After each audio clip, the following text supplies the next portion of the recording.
Shikues se Radio Televizionit 21, kur jemi në Gjakov, pa tjetër që po të vish në Gjakov, edhe mos t'i kërkosh, edhe mos t'i lypësh frekuencat e Radio Gjakovës.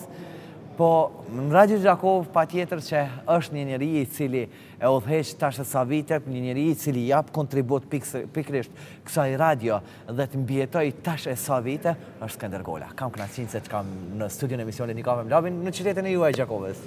Faleminderit shumë për ftesën. Unë të uroj një fillim të mbartë të këtij cikli të emisioneve, edhe kam përshtypjen që me që ke filluar nga Gjakova, padyshim se do të ecë mbaj. Shpresoj, edhe unë uroj. Unë thash që patjetër që kur të vish edhe mos ta kërkosh Radio Gjakovën dhe ta dëgjosh radion, është sa e sa vite bëhen të radios, Radio Gjakovës, edhe pse po thuaj një qytet i cili kohët e fundit u la pak mazdore në tërsi, por radio nuk u la asnjëherë. Kur jemi të përvjetori, Radio Gjakova si vjet kremton 35 vjetorin e fillimit të punës. Do thotë vitin 79 kemi fillu. Periudhën e pasluftës ka qenë radio e parë në Kosovë, e cila ka transmetuar program në gjuhën shqipe, edhe vizitat që i bënë zakonisht gazetarët dhe reporterët dhe të vendet edhe të ujtë, të cilët vizitonin Gjakovën në periudhën e pasluftës, padyshim se edhe stacioni kryesor ishte edhe Radio Gjakova, edhe në ditët e para të periudhës së pasluftës na patën vu epitetin lajmtar i lirisë. Sepse ne patëm shfrytzuar ato frekuencat të cilët i la stafi serb, menjëherë e kanë kthyer programin kolegët të cilët ishin këtu, edhe vazhduam me rrjedhën e programit. E përmendet edhe jo që jemi tu mbijetu, jemi në vetë financim, në një vend ku pothuajse ka pak zhvillim, është krizë ekonomike. Ajo thash që u la mazdore, do të thonë një vend që u la mazdore për shkak krizës ekonomike që kam mbizotru në Gjakov, e radio më mbajt vetë financim është e vështirë. Megjithatë neve na mbajnë fjalët e mira të dëgjuesve, ne nuk kursejmë asgjatë që dëgjuesve t'i ofrojmë një program të larmishëm, me qenë në rrjedha, me transmetu në gjajt aktuale, do thotë përmes Radio Gjakovës, qytetarët e Gjakovës njihen me përditshmërinë gjakovare.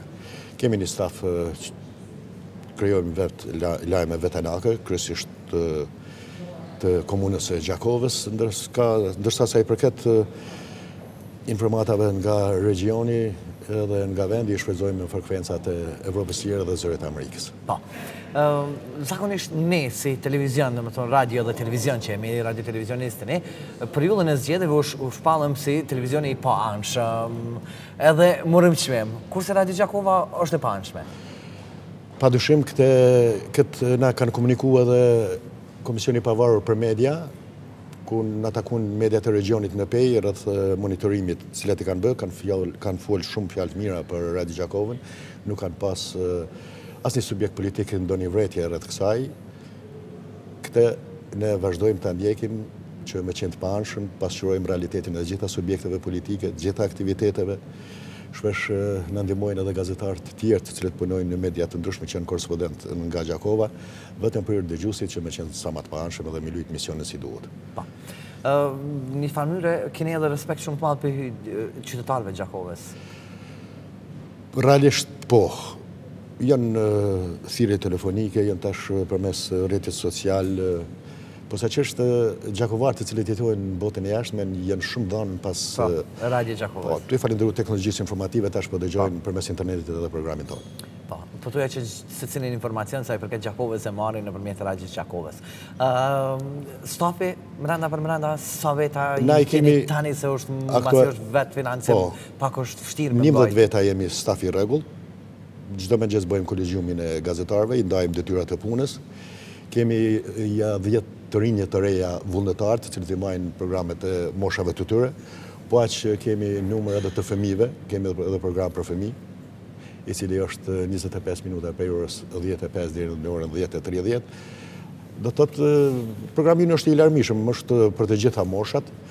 Kujdes posaçëm i kushtojmë posaçërisht programeve për fëmijë, edhe programeve të gjinisë femërore, kuptohet edhe ato të rinjve të cilët vetë realizojnë të rinjët të cilët të mos pas mundësi që t'josh problema ta vinë vullnetarisht edhe i krijojnë programet e tyre.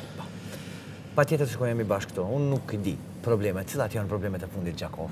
Se ju mundi me ditë krejt këtë, se jeni gjithdo ditë përtuaj që... Problemet e fundit në Gjakov, tashti e kemi një udhëheqje të re, e kemi zonën Mimoza Kosare Lila në drejtim të qeverisë komunale.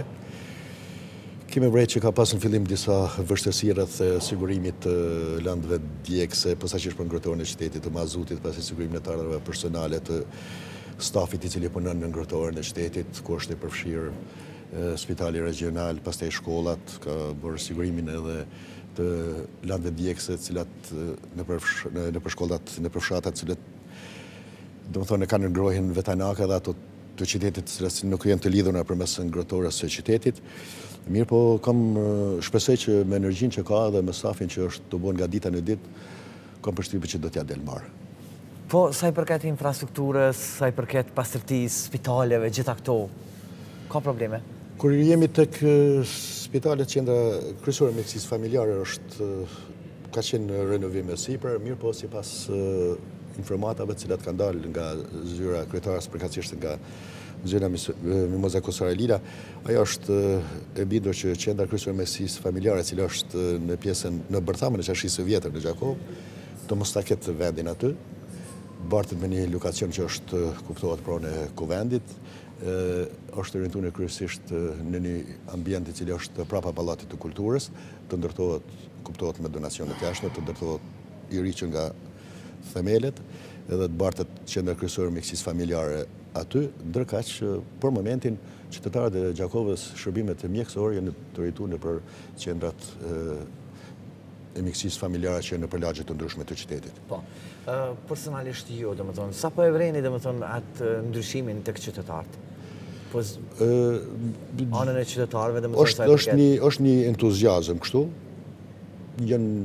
Njerëzit janë shumë optimist në këtë drejtim dhe shpresojnë për një ndryshim të cilën edhe vetë zona Mimoza Kosare Lila e ka shprehë gjatë fushatës së saj elektorale dhe janë bindur pjesa dërmuese e qytetarëve që do t'i realizojnë. Jeni të bindur që kami për realizu gjithë ato të cilët i ka premtu?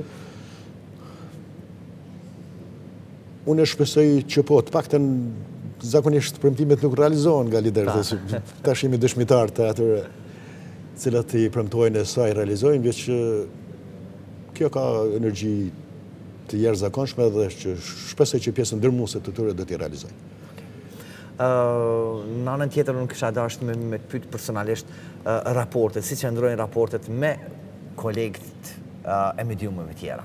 Qoftë në radiove që ekzistojnë radio, se cili qytet e ka një radio. Sa keni bashkëpunim, sa keni frym? Kemi një bashkëpunim shumë të mirë labi, ndoshta janë ngjarje ka vite që organizojmë një festival të radiostacioneve. Para festave të fundvitit organizuam edicionin të 9 të festivalit mbarkombëtar të radiostacioneve, ishte edicioni 9 të Radio Fest. Atë morën pjesë 23 radiostacione, tu përfshi edhe Radio Gjakovën si një koqër. 8 radiostacione i patëm nga Republika e Shqipërisë, e patëm një radiostacion nga Malizi, nga Maqedonia, edhe të tjerët nga Kosova. Do të bom një festival ku erdhën në shprehje krijimet radiofonike në marketing, në radioreportazh, edhe këtë edicion është shtuar edhe një gjinjë tjetër të gazetarisë, raport radiofonik.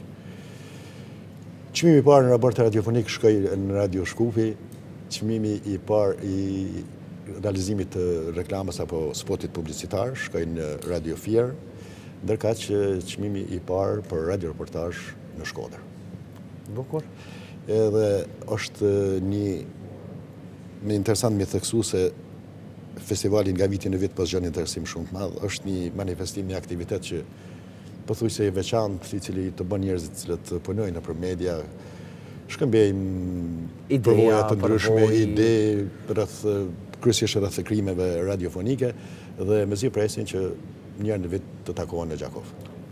Zoti Golon, po të falenderoj për zemërsisht, faleminderit shumë që ke gjetë kohë që t'jesh pjesë sot e emisionit Një Kafe me Labin. Labi, faleminderit shumë, përshëndetje për gjithë stafin e Radio Televizionit 21, posaçërisht për shikuesit tuaj anë mbar botës.